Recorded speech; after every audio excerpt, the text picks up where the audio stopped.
só, sejam todos bem-vindos então ao nosso curso de Administração Financeira Orçamentária. Para quem não me conhece, muito prazer, me chamo Fábio Lobo. Nós estaremos aqui em alguns encontros desmistificando essa disciplina. A Administração Financeira Orçamentária é uma disciplina que trata de administração das contas públicas, ou seja, nós vamos pegar algumas informações relativas à disciplina de administração e vamos, logicamente, ligar isso à ideia de como nós tratamos o orçamento público, ou seja, tudo aquilo que entra, tudo aquilo que sai de dinheiro das contas públicas, beleza? A administração financeira orçamentária é muito simples, ela tem alguma base legal que nós vamos já detalhar para você, e você precisa entender que a administração financeira orçamentária, desde já, é uma disciplina que ela é muito suave, muito tranquila de estudar. Basta que você aprenda aí vários conceitos e várias palavras ligadas a esses conceitos. Então, fique atento, eu vou sempre tentar trazer um resumo, uma informação básica, ajudar você a desmistificar isso da melhor maneira possível, beleza?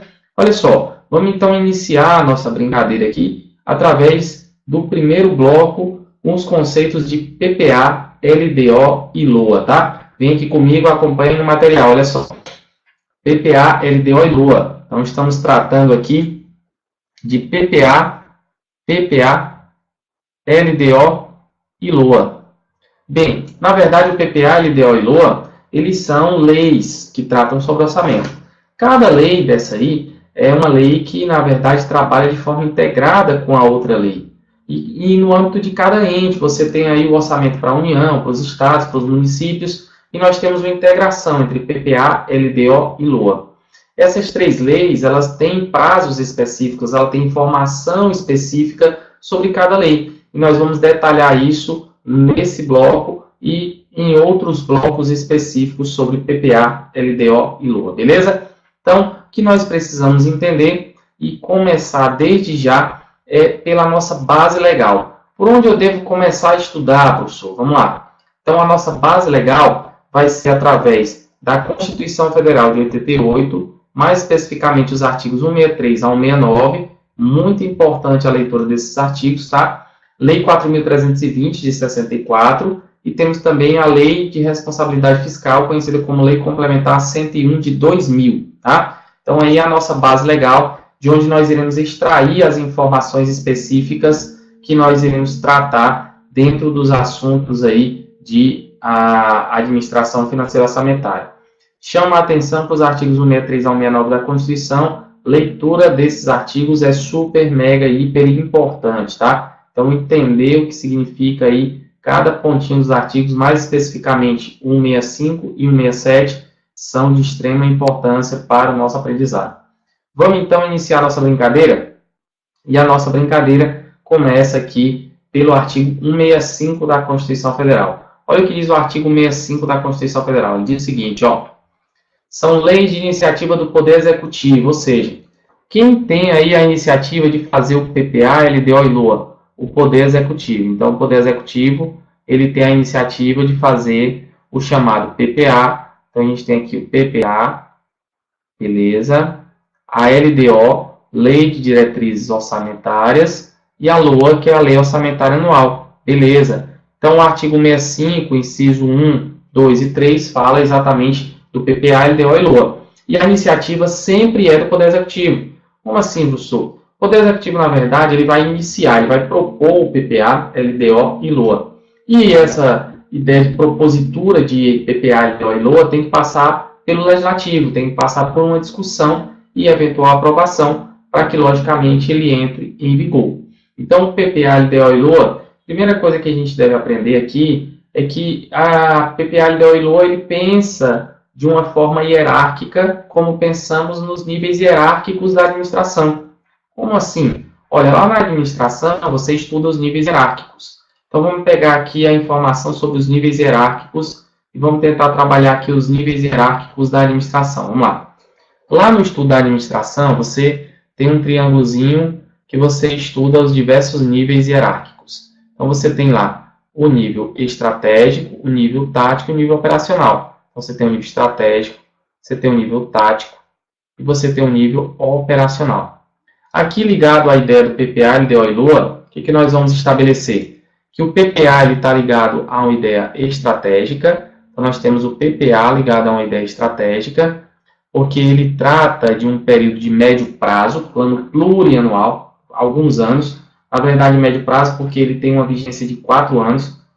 E nós vamos entender que esses 4 anos não se confundem ali com o mandato, tá? Os 4 anos têm uma diferença ali de 4 anos do mandato. Vamos já entrar nesse detalhe. Mas, a priori, ele tem uma ideia de médio prazo, uma vigência de médio prazo.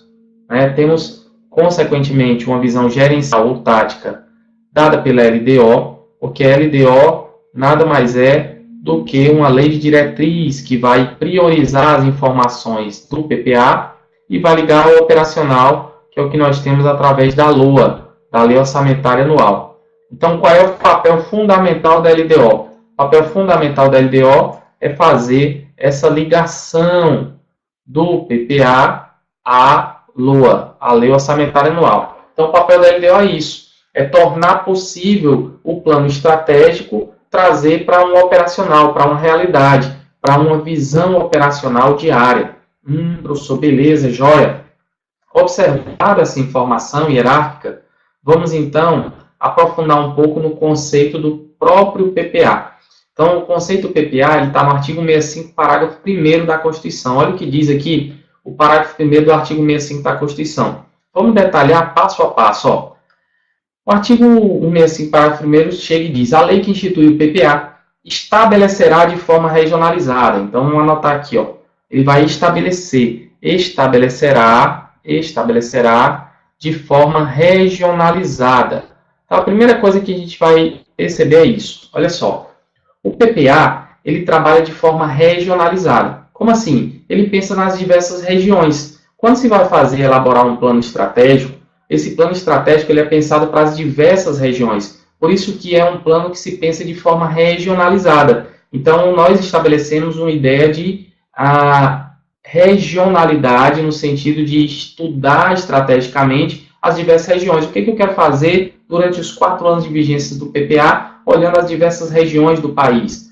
Essa é a visão da União no sentido de um PPA regionalizado, beleza? Então, vamos anotar isso aqui, ó. Vamos pegar aqui e fazer um esqueminha. Vamos pegar uma lousa em branco e vamos fazer um esqueminha, ó. A gente tem aqui PPA. Deixa eu só afastar aqui, trazer a lousinha para cá, fica mais próximo, fica tranquilo aqui, beleza? Então, vamos lá, ó. Você tem aqui o PPA. Esse PPA, ele é conhecido como um plano de médio prazo, beleza? Então, vamos pegar aqui uma coisinha diferente e vamos marcar aqui o plano como um plano de médio prazo. Então, aqui, a gente estabelece o PPA como um plano de médio prazo, beleza? Então, nós temos aqui médio prazo. Esse médio prazo, nós já sabemos que esse médio prazo é um prazo que é estabelecido de vigência de 4 anos para o PPA, né? Então, médio prazo aqui, estabelecido para uma vigência de 4 anos. Beleza. Então, nesses 4 anos, nós vamos trabalhar o PPA. Já percebemos que esses 4 anos, eu já falei para vocês, que ele não confunde com mandato, né? Então, são os mesmos 4 anos de mandatos. Mas, nós temos no conceito do parágrafo 1º do artigo 65, a seguinte informação. O PPA ele é estabelecido de forma regionalizada. Então, aqui nós trabalhamos as diversas regiões. Ele trabalha de forma regionalizada. Joia. Então, ele pensa nas diversas regiões.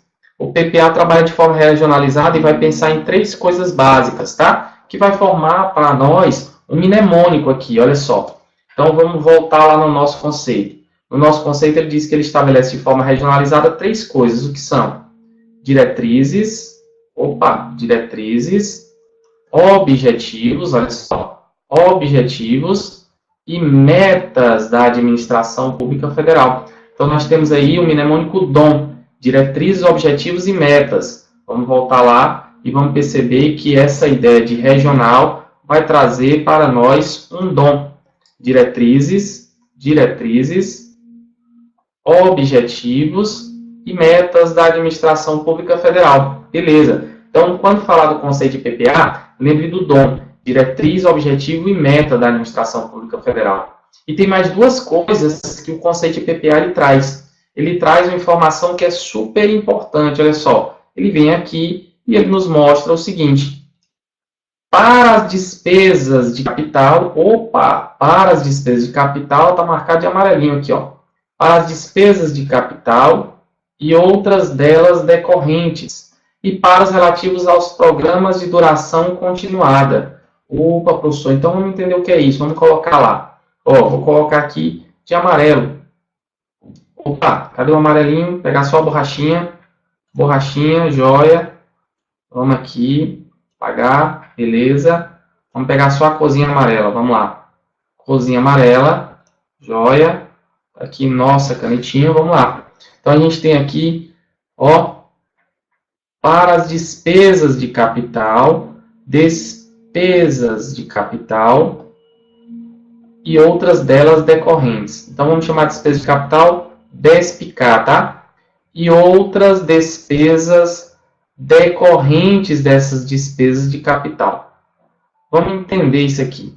Professor, o que significa isso? Vamos lá, olha só.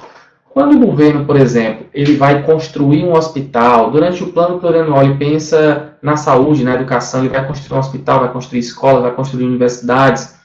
Construir por si só um ativo para o governo não quer dizer muita coisa. Ele tem que manter aquilo ali. Para manter aquilo ali, o que acontece? Ele tem que pagar professores, ele tem que pagar médicos, ele tem que comprar material para manter ali o hospital, para uso dos médicos, ele tem que comprar, por exemplo, se for uma escola, né, merenda escolar, material escolar, enfim, ele tem que ter despesas decorrentes. Então, veja, toda despesa de capital gera despesas decorrentes. E aí nós vamos começar a perceber que despesa de capital é algo que traz um ativo para o governo, e despesa corrente é aquilo que gera correntemente através da despesa de capital. Então, está lá no conceito de PPA. E ele continua e ainda diz assim, ó, e para os programas de duração continuada. Então, ele ainda fala de um programa chamado Programa de Duração Continuada. De duração continuada. Professor, o que é o programa de duração continuada? Programa de duração continuada é tudo aquilo que ultrapassa um exercício financeiro. Tudo que ultrapassa um exercício financeiro, ele é uma ideia de programa de duração continuada. Então, nós devemos observar uma situaçãozinha que também está relativa ao conceito de PPA. Essa situação, ela reflete exatamente isso. Ó. Eu vou trazer aqui uma linha do tempo, como se fosse aqui um período. Então, eu vou ter dois períodos aqui. Na verdade, eu vou dizer que um ano equivale ao que nós chamamos de um exercício financeiro. Então, um ano equivale a um exercício financeiro. Imagine que nós temos aqui um ano, nós temos aqui 2 anos. Vou pegar só a borrachinha para tirar esse meio ano aqui, beleza? Para afastar um pouquinho, joia. Ó, então nós vamos ter aqui um ano, e bem aqui nós vamos ter 2 anos.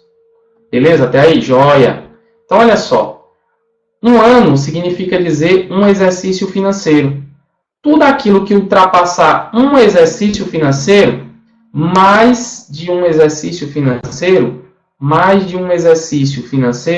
isso aí é considerado programa de duração continuada. Então, mais de um exercício financeiro, nós estamos tratando de programa de duração continuada. Como ele tem uma vigência, um prazo, né, de 4 anos, a gente percebe o seguinte: no artigo 167, parágrafo 1º da Constituição, ele diz o seguinte, ó, nenhum investimento que ultrapasse um exercício financeiro, passou de um exercício financeiro, ele será iniciado sem prévia inclusão no PPA, exatamente pela lógica do programa de duração continuada.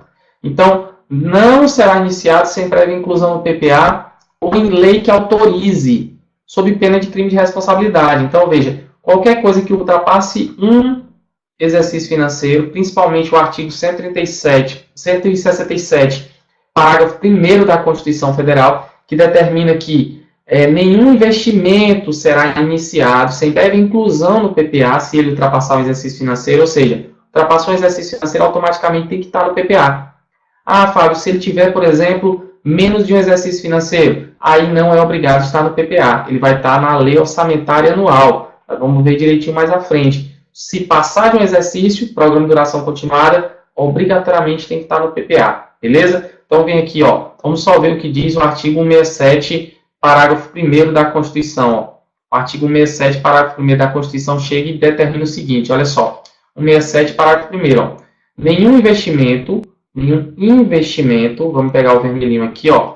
Nenhum investimento cuja execução ultrapasse um exercício financeiro, passou de um exercício financeiro, poderá ser iniciado sem prévia inclusão no PPA, ou em lei que autorize essa inclusão, beleza?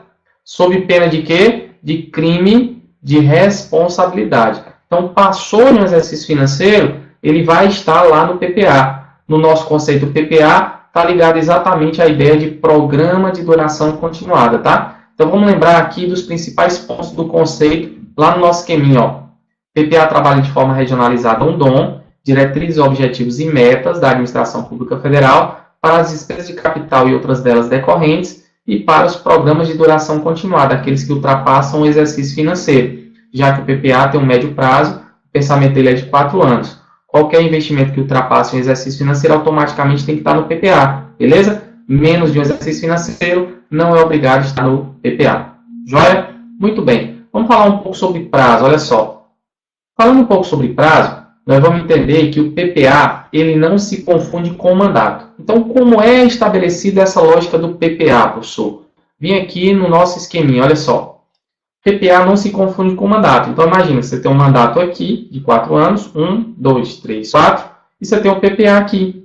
Essa ideia do PPA não confundir com o mandato é exatamente porque o PPA e a LDO são conhecidas como novidades da Constituição Federal de 88. Até então, nós não tínhamos aí a figura do PPA e da LDO. PPA, na verdade, ele vem no sentido de tentar fazer com que crie um elo de ligação entre o término de um governo e o início de outro governo. Por isso que o prazo ele dá para que o PPA comece a ter vigência um ano depois do primeiro ano de mandato do cara. Percebe que aqui ele está um ano, ó, um ano depois do primeiro ano de mandato do cara. E ele vai valer até um ano após o mandato. Por quê, professor? Porque, veja, esse cara que está começando o mandato aqui, quando ele começa o mandato, ele está ainda ligado a um PPA antigo. E quando ele termina o mandato dele, o próximo ano de PPA, ou seja, o primeiro ano de mandato do próximo candidato, ou dele, vai estar ligado aqui ao PPA que está vigente. Ou seja, uma coisa fica ligada à outra, não há uma quebra de raciocínio, não há uma quebra de ideias.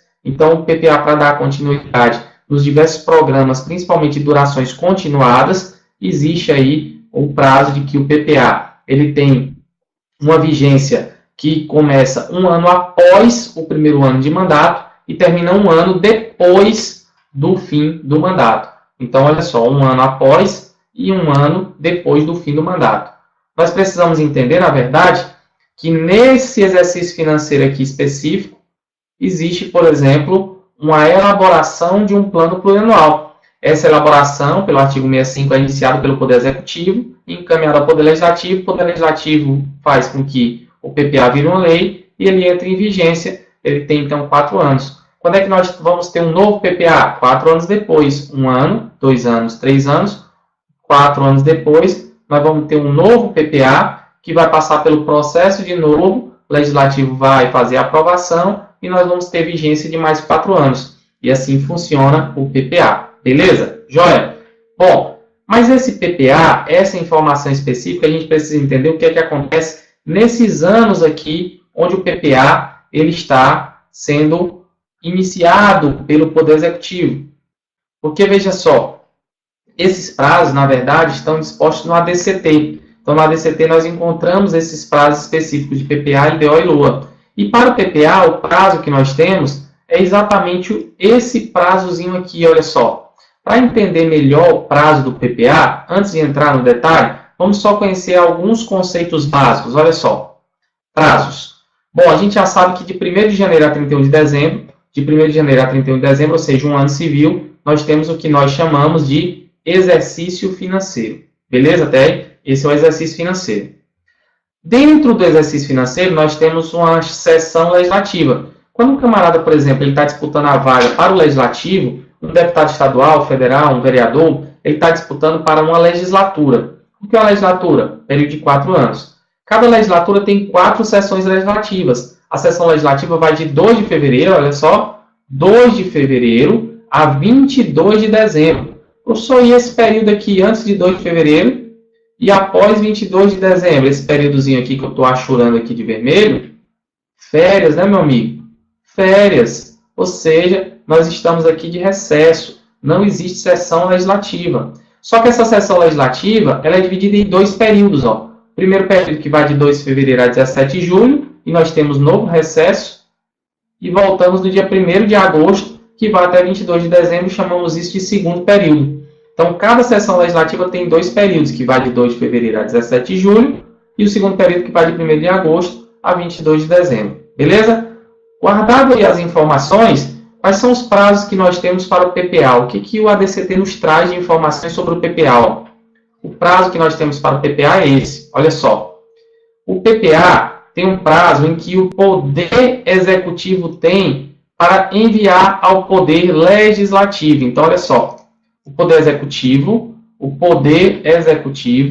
ele tem um prazo de encaminhamento ao Poder Legislativo. Qual é o prazo de encaminhamento ao Poder Legislativo aqui, Fábio? O prazo de encaminhamento ao Poder Legislativo é até o dia 31 de agosto daquele ano específico, como a gente falou dos prazos, desses anos específicos aqui, ó, onde há a solicitação do PPA, no anozinho que está marcado de vermelho aí, beleza? Joia? Então isso acontece de 4 em 4 anos. Beleza. O Legislativo discute, ele tem todo esse períodozinho aqui para discutir, olha só, e ele entrega de volta ao Executivo o plano plurianual no dia 22 de dezembro, ou seja, ele tem até o dia 22 de dezembro para devolver ao Poder Executivo. Então, o Poder Legislativo devolve ao Poder Executivo aqui o PPA. E aí, o PPA, no ano seguinte, ele entra em vigência. E tem 4 anos aí de vigência, que é o nosso médio prazo, que é o que a gente aprendeu aqui dentro da estrutura do PPA. Beleza? Bem, pessoal, então como é que a gente pode chamar aqui o prazo em que o Poder Executivo ele encaminha ao Poder Legislativo? Na data de 31 de agosto, nós também poderemos chamar isso aqui de faltando 4 meses. 4 meses. 4 meses para quê, Fábio? Para o fim do exercício financeiro. Porque veja só, o exercício financeiro termina no dia 31 de dezembro. Então está faltando exatamente 4 meses para o fim do exercício financeiro, quando chega 31 de agosto. Ah, Fábio, e quando o Poder Legislativo devolve ao Poder Executivo, como é que a gente chama isso? Nós chamamos isso de fim da sessão legislativa, que a sessão legislativa ela termina exatamente no dia 22 de dezembro. Não só a sessão legislativa, mas também o segundo período da sessão legislativa, que é uma outra forma também que poderíamos chamar, certo? Então, guarda essa informação, esses prazos de PPA eles são super importantes, tá? Como também o conceito de PPA e toda a estrutura que nós temos aí de PPA para o nosso estudo, beleza? Nos vemos então no próximo bloco. Um forte abraço e até lá. Valeu!